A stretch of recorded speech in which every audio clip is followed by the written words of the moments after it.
আসসালামু আলাইকুম, আশা করি সবাই ভালো আছেন। আজকে এসে পড়ছি বিকালবেলা রান্না করার লাগিয়া। আজকে রান্না করাম এই যে লাকি আফার বাগানের পালং শাক। আমি লাকি আফার বাড়িতে গেছিলাম, পরে পালং শাক দেখতে মন চাইতেছে, পরে পালং শাক রান্না করে খাই। তারপরে লাকি আফারে কইলাম, লাকি আফা দিয়ে দিতে দেখেন পালং শাকগুলো কিন্তু একটু আগে উড়াই আনছি। তো লাকি আফাই কিন্তু উড়াই দিছে এই পালং শাকগুলা। এই পালং শাক দিয়া দেশি আলু দিয়া আর এই যে কার্পু মাছ দিয়ে রান্না করাম। শাক যেহেতু অল্প এটা লাগে কিন্তু মাছও আমি অল্পই নিছি, এ জায়গায় 3 পিস মাছ নিছি। তো আজকে রান্না করাম কার্পু মাছ দিয়া পালং শাকের ঝোল।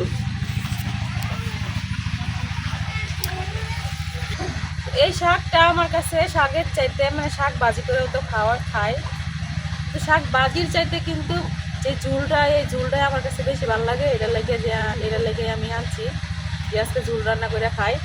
আর রান্না করা হইতেছে পোলট্রি মুরগি দিয়া দেশি আলু দিয়া ঝোল। আজকে সব ঝোল তরকারি রান্না করাম।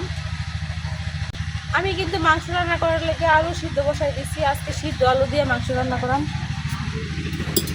এই যে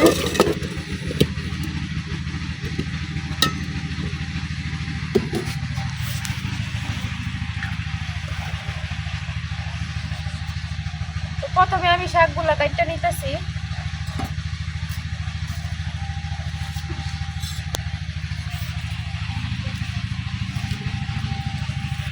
শাকগুলা কিন্তু কোনো নষ্ট নাই, কোনো ভেজাল নাই, একবারে পরিষ্কার দেখেন।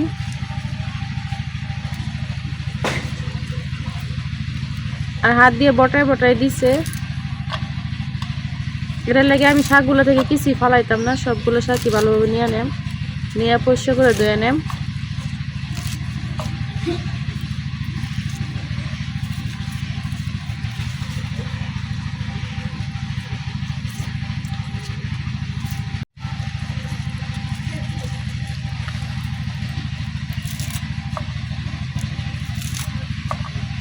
শাকগুলা কিন্তু একবারে কচি।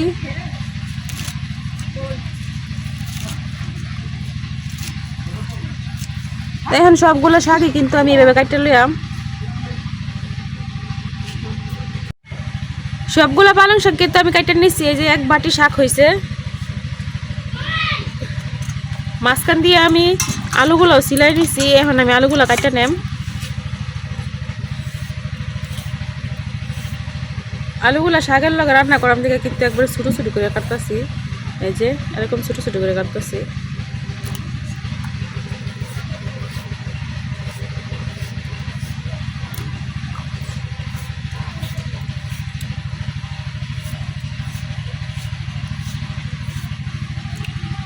এখন সবগুলো আলুই কিন্তু আমি এভাবে কাটতে লইলাম।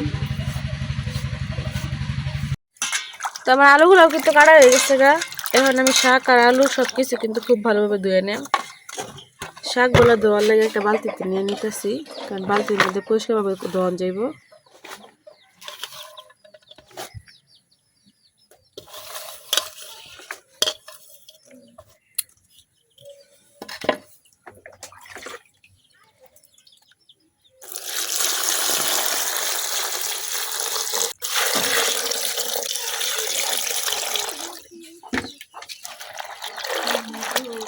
এখন আমি শাকগুলো খুব সুন্দরভাবে ধুয়ে নেব ভালোভাবে, যেন কোনো বালু না থাকে শাকের মধ্যে।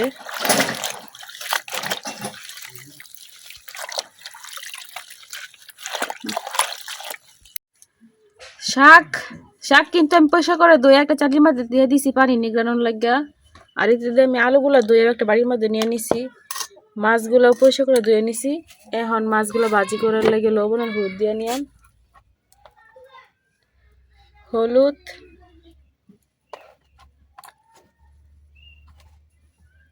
লবণ, হলুদ আর লবণটা খুব ভালোভাবে মাছের সাথে মিশাই নেন। ওদিকে কিন্তু আমার আলুটাও সিদ্ধ হয়ে গেছে। আলুর পাতিল নামাইয়া আমি মাছ ভাজি করার লাগে কড়াই বসাই দিছি। এই যে হলুদ আর লবণ মিশানো হয়ে গেছে। আর কড়াইটা গরম হয়ে গেছে। এখন আমি কড়াই তেল ঢালাইতেছি। এখন তেলের মধ্যে অল্প একটু লবণ দিয়ে রাখতেছি, মাছটার জন্য ভালোভাবে উল্টানো যাইবে না। এখন তেলটা খুব ভালোভাবে গরম করা লাগবে, একবার ধোয়া উঠে। তেলটা গরম হয়ে গেছে। এখন আমি তেলের মধ্যে মাছগুলো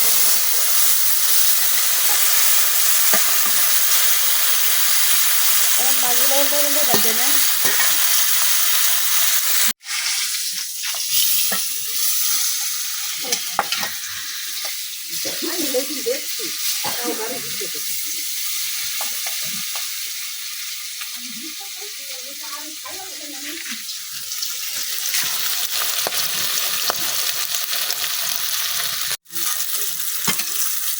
মাছগুলো কিন্তু আমি উল্টায় পাল্টায় ভাজি করে নিচ্ছি। এই যে একবারে কিন্তু ভাজা হয়ে গেছে। এখন আমি মাছগুলো উঠাই নিতেছি।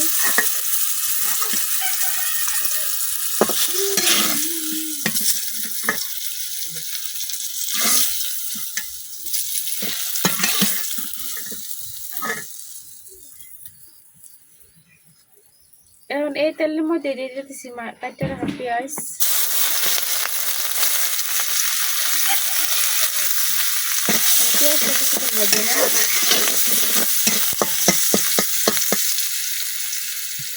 বাজারের কাছে এখন আমি দিয়ে দিচ্ছি আলু ভাজিয়ে দিতেছি। কারণ শাকটা এখন সিদ্ধ হয়ে যাবে, আলু কিছু সিদ্ধ দিয়ে এটা সময় লাগবে। এই জন্য মশলার সাথে আমি আলুটা কষাই না। এখন দেওয়া দেয় না একটু দিয়ে মশলা।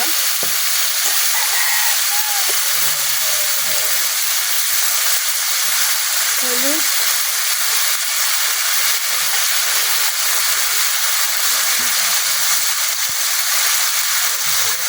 মরিচ,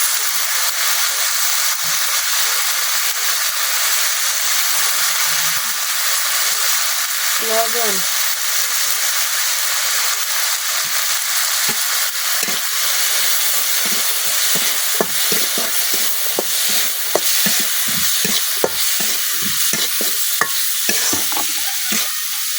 মশলাটা যেন না পুড়ে যায়, এর লাগে আমি অল্প একটু পানি দিয়ে দিতেছি।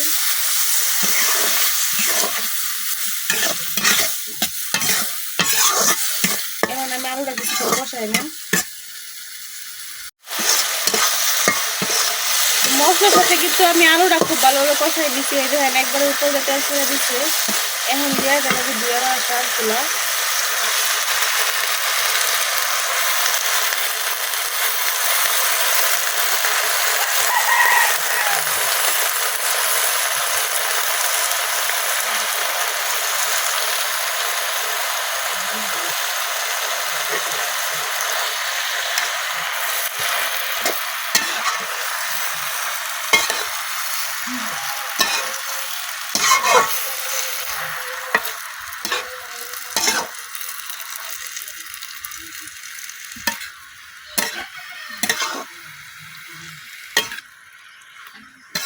শাকগুলা কিন্তু আস্তে আস্তে একবারে মিলাই যেতেছে।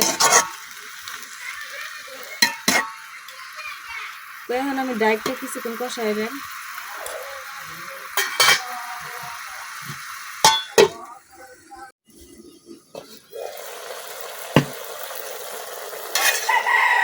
শাকগুলা একবারে বাকি পিস দইয়া কতটুকু হয়ে গেছে।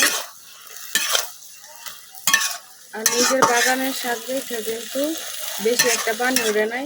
তো আমি যেহেতু ঝুল করাম এই জন্য কিন্তু আমি অল্প একটু পানি দিয়ে নিলাম শাকের মধ্যে, বেশি ঝুল রাখতাম না।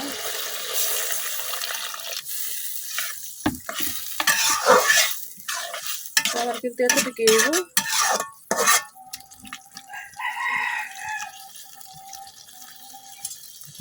আমি ডাইটটা কিছুক্ষণ রান্না করে নেব। তো ওদিক দিয়ে শাকের তরকারিটা হইতে হইতে এদিক দিয়ে আমি যে সিদ্ধ করে রাখছিলাম আলুগুলা, এই আলুগুলা সিলাই নিতেছি।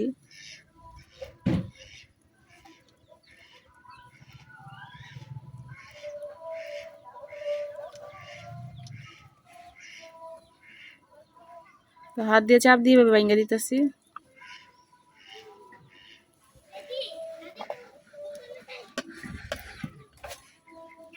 এখন সবগুলো আলু এইভাবে সিলাই নিলাম।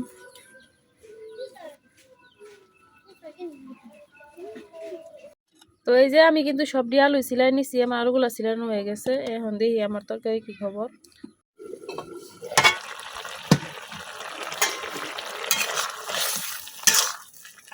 তো আলুগুলো কিন্তু খুব ভালোভাবে সিদ্ধ হয়ে গেছে। এই যে তরকারিটা প্রায় হয়ে গেছে। এখন দিয়ে দিলাম বাজার মাছগুলো।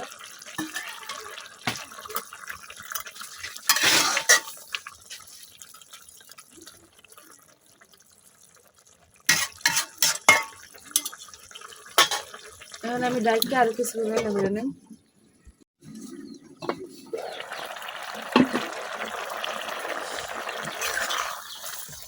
তো এই যে আমি কিন্তু কিছুক্ষণ রান্না করে নিচ্ছি, এখন কিন্তু আমার তরকারিটা হয়ে গেছে। আমি কড়াইটা চুলা থেকে নামাই নিতেছি। তো এই যে তৈরি হয়ে গেছে আমার কার্পু মাছ দিয়া পালং শাকের ঝোল। দেখতে আছেন তরকারির কালারটা কত সুন্দর হয়েছে, আর খাইতে মনে হয় আরো বেশি মজা হইব। তো এখন আমি মুরগি মাংসটা রান্না করে নেব, এটা থাক।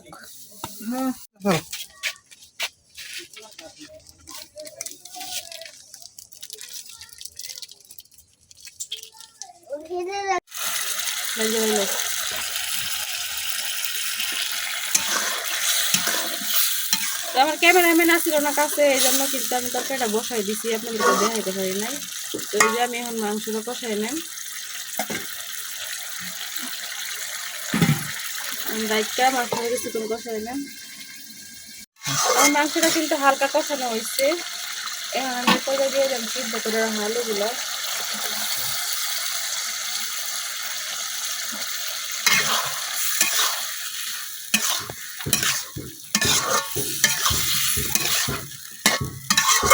এখন আবার কিছুক্ষণ কষাই নেন।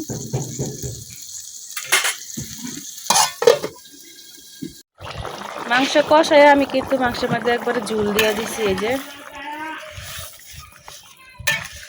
আর কিছুক্ষণ রান্না করে নিলে কিন্তু আমার তরকারিটা একবারে হয়ে যাইব।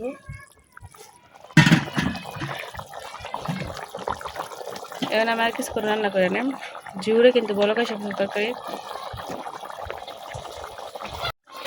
তো এই যে আমি কিন্তু কিছুক্ষণ রান্না করে নিয়েছি, আমার তরকারিটা কিন্তু একবারে হয়ে গেছে। এখন আমি নামাই নেম। তো এই যে রান্না হয়ে গেছে আমার দেশি আলু দিয়ে মুরগির মাংসের ঝোল। দেখতে আসছেন তরকারির কালারটা কত সুন্দর হয়েছে, আর আমি কিন্তু অল্প করে রান্না করছি। তো আজকে আর বেশি কিছু দেখাইলাম না, আজকের ভিডিও এই পর্যন্ত। সবাই ভালো থাকবেন, সুস্থ থাকবেন, আল্লাহ হাফেজ।